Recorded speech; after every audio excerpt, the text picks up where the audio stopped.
सुप्रभात प्यारे छात्रों, मैं आपकी हिंदी की अध्यापिका प्रेमचंद मेमोरियल पब्लिक स्कूल से तीसरी कक्षा में आपका स्वागत करती हूँ। बच्चों, आज हम आपकी हिंदी भाषा की पाठ्य पुस्तक से पाठ 4 पढ़ेंगे जो पेज नंबर 22 पर है। तो अपनी हिंदी की पाठ्य पुस्तक निकालिए और पेज नंबर 22 पर आइए। पाठ 4 हवा की आत्मकथा। बच्चों, हवा को तो हम सभी जानते हैं, जिसके बिना जीवन की कल्पना भी नहीं की जा सकती। हवा को हम अनेक नामों से जानते हैं, जैसे पवन, वायु, समीर, और विज्ञान की भाषा में इसको हम ऑक्सीजन भी कहते हैं।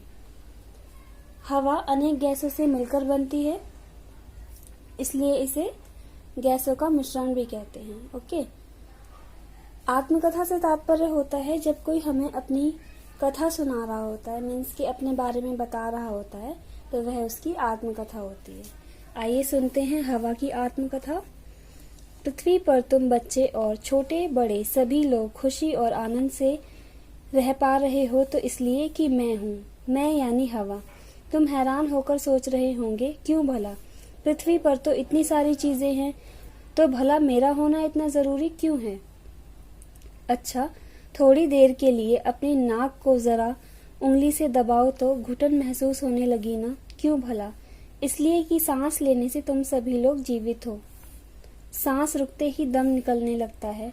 अब भला सोचो, सांस लेने के लिए मेरी कितनी जरूरत है। तो अब समझ गए ना मैं कितनी जरूरी हूँ। हवा अपना परिचय देते हुए कहती है कि पृथ्वी पर आप सभी लोग जो खुशी से रह पा रहे हो तो वो मेरी वजह से। फिर हमसे सवाल पूछते हुए हवा कहती है कि आप सोच रहे होंगे कि जब पृथ्वी पर इतनी सारी चीजें हैं तो भला मेरा होना इतना जरूरी क्यों है? तो हवा अपना महत्व समझाते हुए हमसे कहती है, जरा अपनी उंगली से नाक को दबाओ तो कैसा लगता है? घुटन महसूस होने लगती है ना? वो इसलिए क्योंकि तुम सभी लोग सांस लेने से जीवित हो। यदि सांस नहीं लोगे तो क्या होगा? दम घुटने लगता है। तो हवा कहती है कि अब सोचो कितनी जरूरत है मेरी। तो अब समझ गए ना कि मैं आप लोगों के लिए कितनी जरूरी हूँ। तो हम जो सांस ले पाते हैं वो हवा की वजह से ले पाते हैं। यदि एक पल के लिए भी हवा ना हो तो क्या हम सांस ले सकते हैं? नहीं। इसलिए हवा आगे कहती है, इसलिए जब मैं चलती हूँ तो सबको अच्छा लगता है, जब मैं कुछ रुक सी जाती हूँ तो सबको घबराहट होने लगती है। हवा आगे कहती है, जब मैं चलती हूँ तो सबको बहुत अच्छा लगता है, और यदि मैं एक पल के लिए भी रुक जाती हूँ तो सबको घुटन होने लगती है।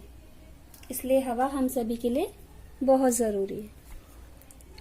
यूं जब आदमी ने मेरे तेज वेग और शक्ति को महसूस किया तो उसके मन में कहीं न कहीं यह भी आया कि अगर हम इसका कुछ फायदा उठा लें तो फिर बड़े बड़े काम चुटकियों में हो सकते हैं। इसलिए तुमने देखा होगा कि पहाड़ों पर मेरी शक्तियों का प्रयोग करते हुए कैसी पुक पुक पुक पवन चक्कियां चलती हैं, और उनसे कैसा बढ़िया आटा पिसता है, बगैर किसी इंजन या बिजली की मोटर के।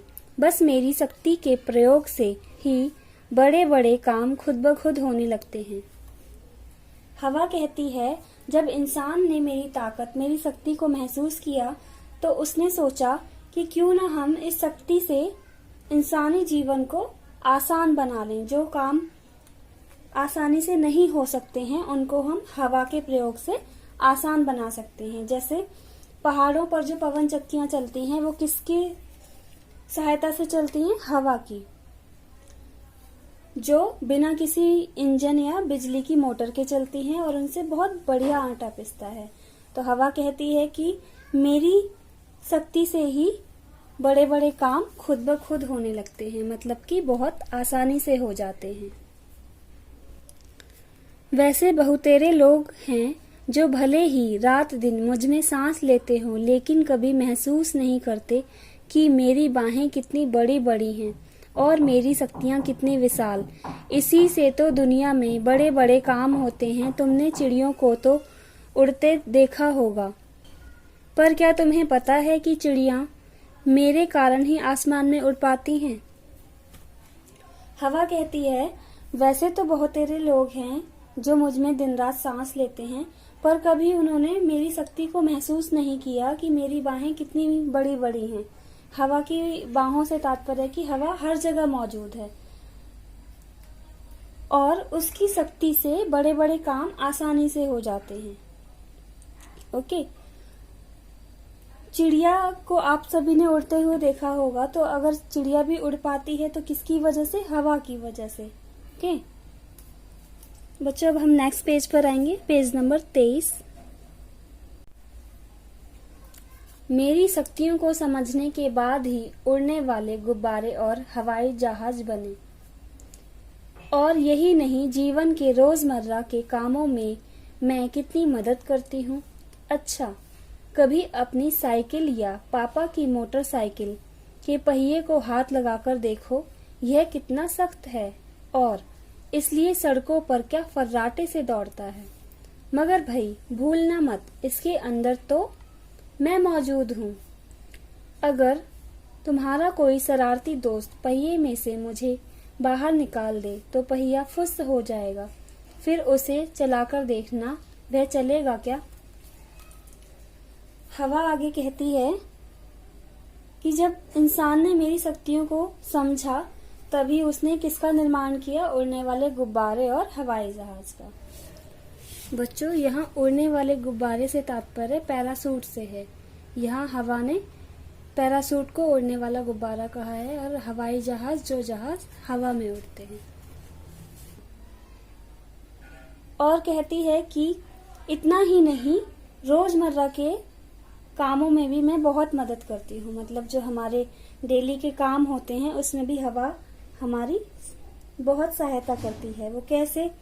कि जब हम मोटरसाइकिल या साइकिल चलाते हैं उसके पहिए में हवा भरी होती है। यदि हवा नहीं होगी तो क्या वह चलेगा? नहीं चलेगा। यहाँ तक कि मेरे बिना गेंद हो, फुटबॉल या वॉलीबॉल सब बेकार हैं।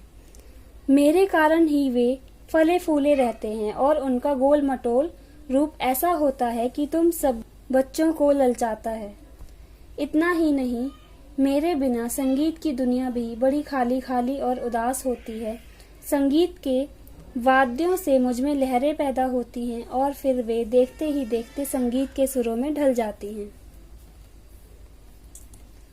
हवा आगे कहती है, यहाँ तक कि बॉल, वॉलीबॉल ये सब मेरे बिना बेकार हैं। ये मेरे कारण ही फले फूले रहते हैं। यदि इनमें हवा नहीं होगी तो इनका गोल मटोल रूप नहीं होगा, और अगर ये गोल मटोल नहीं होंगी तो क्या ये हम सबको देखने में अच्छी लगेंगी? बिल्कुल नहीं। और इतना ही नहीं, हवा संगीत में भी हमें सहायता करती है। वो कैसे? बच्चों, हवा यहाँ कहती है कि संगीत के वाद्यों से हवा में लहरें पैदा होती हैं और वे लहरें फिर संगीत के सुरों का रूप ले लेती हैं, जिससे संगीत का निर्माण होता है। मगर भाई इससे भी जरूरी एक बात तो छूट ही गई।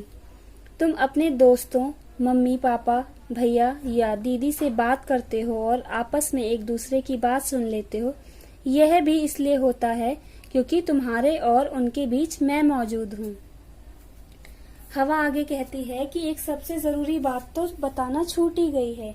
वो ये कि यदि आप लोग आपस में बात कर पाते हैं अपने मम्मी पापा से, भाई बहन से या किसी से भी, तो वो किसकी वजह से? हवा की वजह से। यदि हवा हमारे बीच में मौजूद नहीं होगी तो ना हम अपनी बात किसी से कह सकते हैं और ना किसी की बात सुन सकते हैं। तो इसमें शक नहीं कि मैं तुम्हारी दिन रात की साथी हूँ। तुम्हारे साथ साथ पेड़ पौधे और वनस्पतियां भी मेरी दोस्त हैं, जो हमेशा मुझे शुद्ध रखने में अपना सहयोग देती हैं। पर अफसोस, इधर लोग मुझे तरह तरह से प्रदूषित कर रहे हैं। कहीं कहीं तो मैं सांस लेने लायक भी नहीं रही। अगर यही स्थिति रही तो कुछ समय बाद यह धरती लोगों के जीने लायक नहीं रहेगी। खुशी की बात है कि अब सारी दुनिया में पर्यावरण की चेतना आती जा रही है। आज के नन्हे बच्चे भी सचेत और जागरूक हों, तभी कल की दुनिया सचमुच सुंदर होगी। चलो, इतनी बातें हो गईं, अब मुझे हंसकर विदा दो ताकि मैं थोड़ा बगीचों में जाकर फूलों को खिलाऊं और चिड़ियों और तितलियों का मन बहलाऊं। आखिर इसी से तो हमारी दुनिया में सुंदरता आती है। हवा कहती है कि इसमें कोई शक नहीं है कि मैं तुम्हारी दिन रात की साथी हूँ। मतलब कि हवा हर समय हमारे साथ होती है। यदि एक पल भी हमारे साथ नहीं होगी तो हम कोई काम नहीं कर सकते। ओके। पेड़ पौधे और वनस्पतियां भी हवा की दोस्त हैं, क्योंकि वो उसको शुद्ध रखने में उसकी सहायता करती हैं। हवा को एक अफसोस भी होता है कि लोग उसे प्रदूषित कर रहे हैं। कहीं कहीं हवा इतनी ज्यादा प्रदूषित हो चुकी है कि वो सांस लेने लायक भी नहीं है। सांस लेने लायक नहीं है इससे तात्पर्य है कि वो इतनी प्रदूषित हो चुकी है कि यदि उस हवा में कोई सांस लेगा तो वो व्यक्ति बीमार हो जाएगा। हवा आगे कहती है कि यदि यही स्थिति रहेगी तो धरती आगे लोगों के जीने लायक भी नहीं रहेगी। हवा कहती है कि खुशी की एक बात यह है कि लोगों के मन में पर्यावरण के लिए चेतना आती जा रही है, कि मतलब वो पर्यावरण के प्रति जागरूक होते जा रहे हैं और पर्यावरण को स्वच्छ रखने में अपना सहयोग देते हैं। हवा कहती है कि इसी प्रकार यदि बच्चों में और बड़ों में सभी में पर्यावरण को शुद्ध रखने की चेतना जागी रहेगी, यदि वो पर्यावरण के प्रति सचेत रहेंगे तो आगे का भविष्य अच्छा होगा। फिर हवा कहती है, अब हंसकर मुझे विदा कीजिए ताकि मैं बगीचों में जाकर फूलों को खिलाऊं और चिड़ियों तितलियों का मन बहलाऊं, क्योंकि प्रकृति से ही तो सुंदरता आती है। यदि प्रकृति सुंदर होगी तो हमारा भविष्य भी सुंदर होगा। संदेश: हवा सभी प्राणियों के लिए महत्वपूर्ण है, इसे प्रदूषण मुक्त रखना चाहिए। इस पाठ का यही संदेश है बच्चों कि हवा हम सभी के लिए बहुत जरूरी है, इसलिए हमें इसे प्रदूषण मुक्त रखना चाहिए। नेक्स्ट पेज पर आएंगे हम, पेज नंबर 24 पर। बच्चों, पेज नंबर 24 पर आपको अभ्यासमाला दी गई है। आप इस पाठ को दोबारा पढ़ेंगे और इसके बाद इस अभ्यासमाला को अपनी पुस्तक में करने का अभ्यास करेंगे। मैं आशा करती हूँ कि आपको ये पाठ अच्छी तरह से समझ में आ चुका है, आपको हवा का महत्व समझ में आ गया है। यदि आपको इस पाठ से संबंधित कोई भी प्रश्न पूछना है तो आप बेझिझक पूछ सकते हैं। धन्यवाद।